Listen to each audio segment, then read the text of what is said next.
कल्पना गर्नुहोस् राज्यको ढुकुटीबाट 30 अर्ब रुपियाँ कसैले खुलेआम लुट्छ, तर हाम्रो सिस्टम चुपचाप हेरिरहन्छ।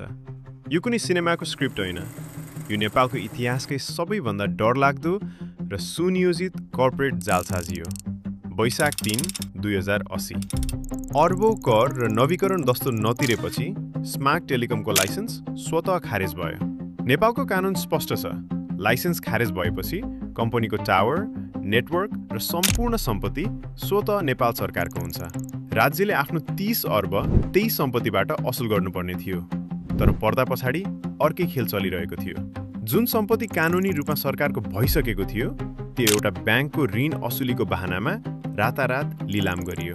अचम्मको कुरा, स्मार्ट टेलिकमका प्रबन्ध निर्देशक सर्वेश जोशी आफैले ब्याङ्कलाई आफ्नो सम्पत्ति लिलाम गर्न चिठी लेखे र त्यो अर्बौंको पूर्वाधार जम्मा 4 अर्ब 60 करोडमा कसले किन्यो? एनसेलले। सरकारी प्रतिवेदनले नै प्रष्ट पारेको छ, एनसेल र स्मार्ट टेलिकमको नियन्त्रण एउटै व्यापारिक समूहको हातमा छ।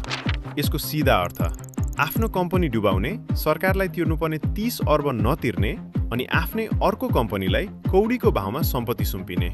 ब्याङ्कको ऋण त चुक्ता भयो, तर जनताको 30 अर्ब पूर्ण रूपमा डुब्यो।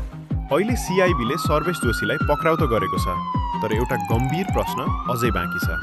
यो लुटमा आँखा चिम्लिने ब्याङ्कका उच्च अधिकारी र नियामक निकाय एनटिएका पूर्व पदाधिकारीहरू खै? पोलिटिक्स सेन्टरलाई फलो गर्नुहोस्, किनकि हामी त्यही भन्छौँ जुन अरूले लुकाउन खोज्छन्।